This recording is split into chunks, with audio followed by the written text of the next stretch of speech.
STEM Stories with Mr. Ewing. Welcome to part 3 of our journey into this magical unicorn year. I'm lucky that when I said 3, I normally do that. Not quite sure why. That's probably why we need to understand what it means to be a learner. I need to learn why I do that. But I want us to, again, throw away all our preconceived ideas and notions on what it means to be a learner. Because right now, we understand that in the classroom, with a lot of hands-on experience and project-based learning, we're creating an amazing generation of learners, learning in a very different way than a lot of us had opportunities to learn from, unless we just had, like myself, some amazing educators along the way that did a lot of this work way before it was deemed like the thing to do. And I'm hoping that by seeing what some educators did way before us, that we're able to emulate, mimic what we were able to experience and embrace that we have a new generation of learners.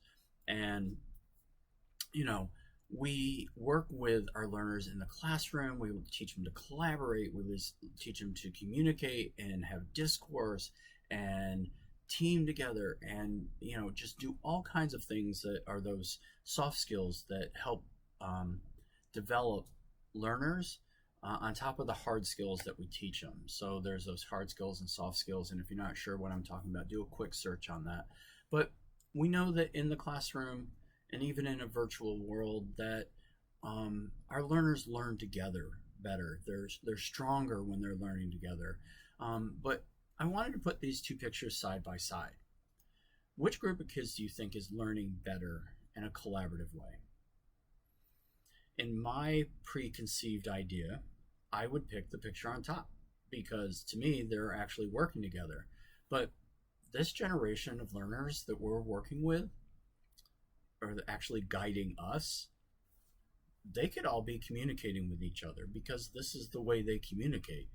And it's okay, because that's what they've chosen. It's not the way I would do it. It's not, if I was in a room with people and they were all communicating through their devices and not talking with each other, I would be incredibly uncomfortable. But that's because that's not how I do it. So I can't persuade a generation to do something that they're comfortable with. This is how they do it. So I need to embrace the way they do things instead of trying to force them to do things the way I want them to do it. That's a huge, huge point to make about understanding what makes a learner. And remember, learning or learners aren't just learning in the classroom. They're learning every minute of the day. And we get to be that guide while they're in our classroom. But remember, there's a whole lot of people guiding them and through their learning. So I want us to take a step back and understand, go back to the point of those people working, or the kids that were on their phone. When I was in school, we actually took typing class. And I know there was probably a generation that when typewriters first came out, thought one part was like, yeah, this is going to make our life really easy. But I'm sure there was a group of people that said it's never going to replace pencil and paper or pen and paper. This is something that's just going to be for businesses, like understanding the keyboard. But if you think about technology, and a lot of teachers have their feelings about technology, but at some point, the pencils we use was an innovative technology. It was replacing ink pens, where we had to dip in ink wells.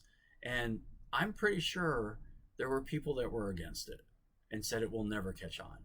And people probably said the same thing about typewriters. And people, and I know they do this, talk about the same thing with computers. It's never going to replace something. Well, it already has. And our students have already replaced it, because that's the way they learn. They're a different generation of learners.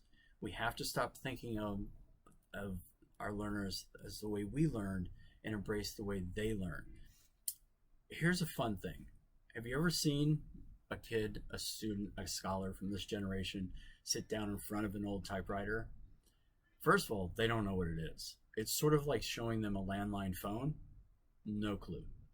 But Have them sit down, and I will tell you, I can guarantee you that they're going to pick it up way quicker than we ever would or ever did, because they're a generation of inquisitive learners. They're fascinated by new. They're not afraid of it because they're constantly seeing new in a way that we never saw. It took years and decades for something new to come out, where it takes months now. Think about our phones we use.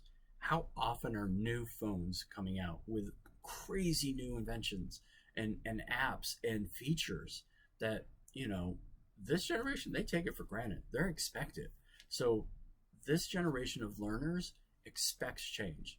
So this is a really good picture of how even myself as an educator sometimes gets frustrated by the way I think they should be learning, and the students are getting just as frustrated because they're like, we don't learn this way. So sometimes there's this butting of heads that is happening, and it's okay, because we need to be in a position of disequilibrium to get to that place of balance and understanding, because they embrace it. Our students are incredibly resilient. They are flexible. They are pliable. They are thirsty for new. And we need to embrace that this is the type of learner that is this generation, not the learners that we think. They are learning so much more than we could possibly understand at an incredibly early age. They're learning things at a much faster rate than we ever learned it. And it's okay. Sometimes we just need to get out of the way, because they're going to learn. They're going to learn a lot, whether we are there or not. So if we embrace that this is the style of learner that we are working with, inspiring, leading, whatever you want to call it, we are going to be much better at the work we're doing. We need to know that during this magical unicorn year, we have a chance to change our idea of what a learner is, what a learner looks like, and how they learn. This is super important, because we actually need to be the ones who change. They've already changed.